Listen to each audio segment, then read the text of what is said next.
جیلانی اللہ کے ساتھ کیسے گفتگو کر سکتے ہیں؟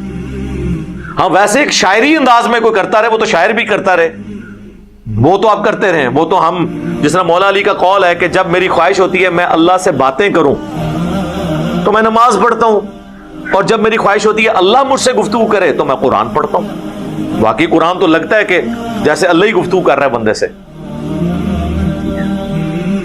ان معنوں میں تو ٹھیک ہے، لیکن وہ تو آپ شیخ عبد القادر جیلانی کے انہوں نے جو واقعات نقل کیے ہوئے ہیں وہ تو لگتا ہے ڈائریکٹ ان سے باتیں کر رہے ہیں۔ تو نحمدہ و نصلی علی رسولہ الکریم، اما بعد، فاعوذ باللہ من الشیطان الرجیم، بسم اللہ الرحمن الرحیم۔ السلام علیکم ناظرین، آج کا میرا پروگرام علماء کے اس طرح کے دلائل کے بارے میں ہے جو کہ حضرت عبد القادر جیلانی کے بارے میں انہوں نے بنائے ہوئے ہیں۔ ویسے تو ہزارہ کہانیاں ہیں جو ان سے منسوب کر کے وہ لوگوں کو گمراہ کر رہے ہیں۔ اس بارے میں آپ کو پہلے ویڈیو دکھاتی ہوں، اس کے بعد میں آپ سے اس ٹاپک پر بات کروں گی۔ آئیے ویڈیو دیکھتے ہیں۔ غوث پاک فرماتے ہیں، لوگوں میں وہ ہوں، میرے حال پر کسی کو قیاس مت کرنا، میں کسی کی طرح نہیں ہوں، کوئی میری طرح نہیں ہے۔ اللہ نے فرمایا انی عالم و ما لا تعلمون، عالم و ما لا تعلمون کا راز عبد القادر جیلانی ہے۔ فرماتے ہیں میں اللہ کے رازوں میں سے ایک راز ہوں، میں اللہ کے رازوں میں سے ایک راز ہوں۔ غوث پاک ارشاد فرماتے ہیں جب نوح کی کشتی چلنے کے لیے نکلی تھی اس وقت بھی عبد القادر نوح کی کشتی میں موجود تھا۔ فرماتے ہیں جب نار نمرود ابراہیم پر گلزار ہوئی اس وقت میں حضرت ابراہیم کی پشت میں موجود تھا۔ وہ غوث پاک ارشاد فرماتے ہیں اللہ کے میرے ساتھ، میرے اللہ کے ساتھ خاص تعلقات ہیں، اللہ نے مجھے اپنا محبوب بنایا ہے۔ عبد القادر جیلانی اللہ کے ساتھ کیسے گفتگو کر سکتے ہیں؟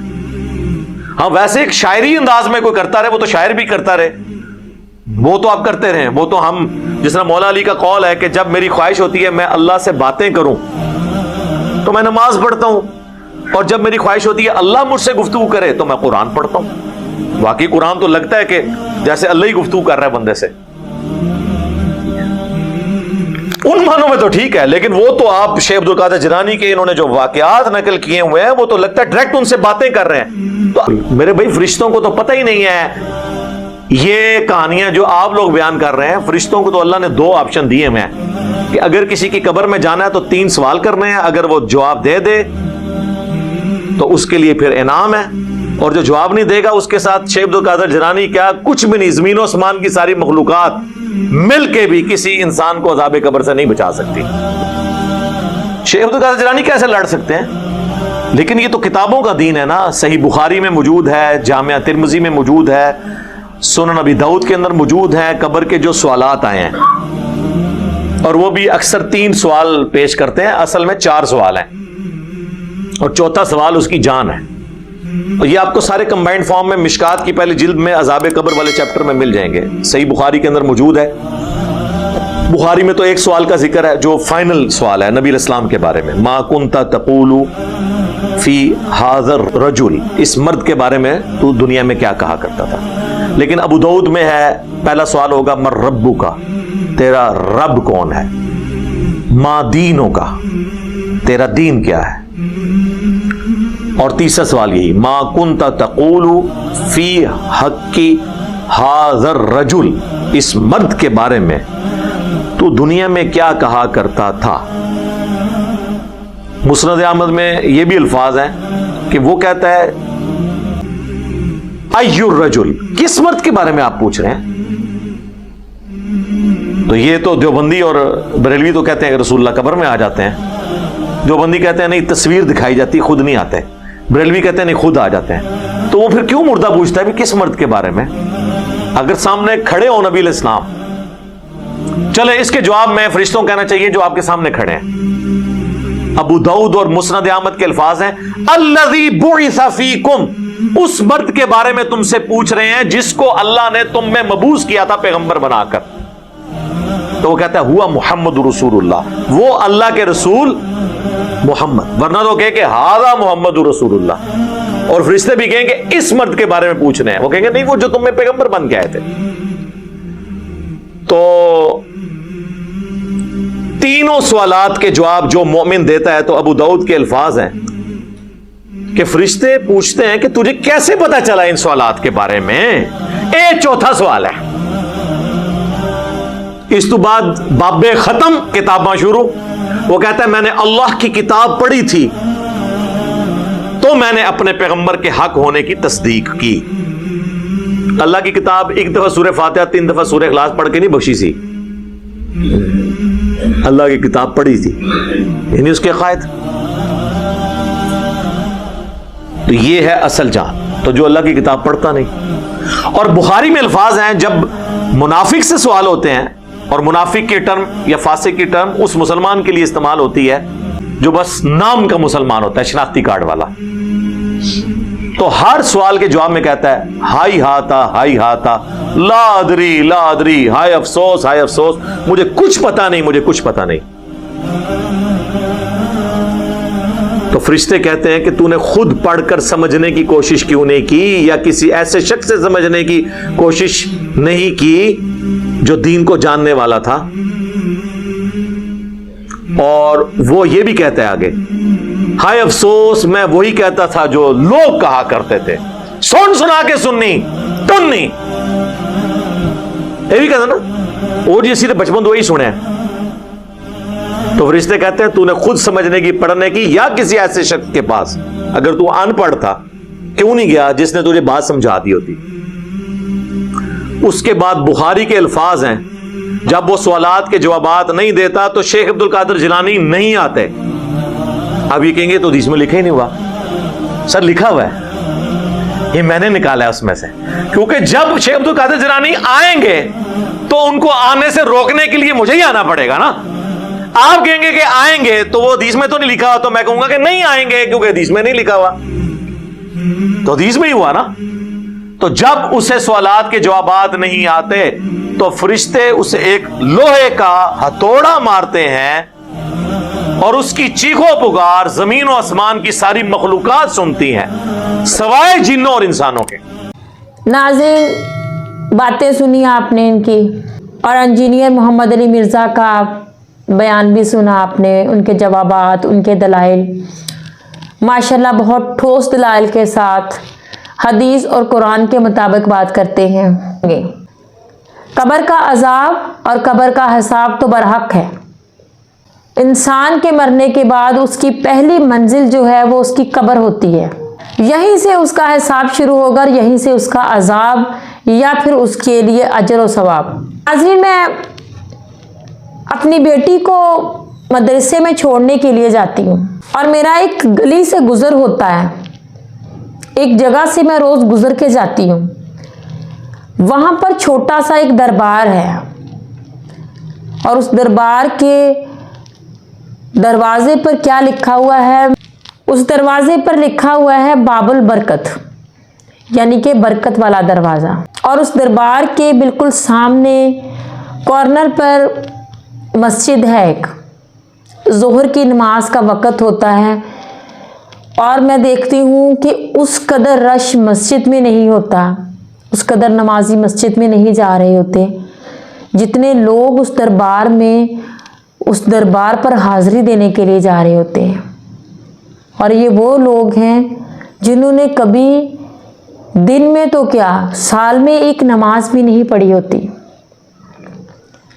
لیکن وہ دربار پر حاضری دینا نہیں بھولتے۔ کل جب میرا وہاں سے گزر ہوا تو میں نے دیکھا کہ ایک ضعیف عورت تھی، بیمار تھی شاید، اور 2 لوگوں نے اس کو پکڑا ہوا سائیڈوں سے اور اس کو لے کر وہاں پر آئے اور دربار میں لے کر جا رہے تھے سلام کروانے کے لیے تاکہ اس کو شفا ہو جائے۔ دیکھ کر دل جو ہے وہ دکھ کے ساتھ بھر گیا کہ ہم مسلمان ہو کر کیا کر رہے ہیں، کون سا دین ہے یہ، کس کتاب میں پڑھ لیا ان لوگوں نے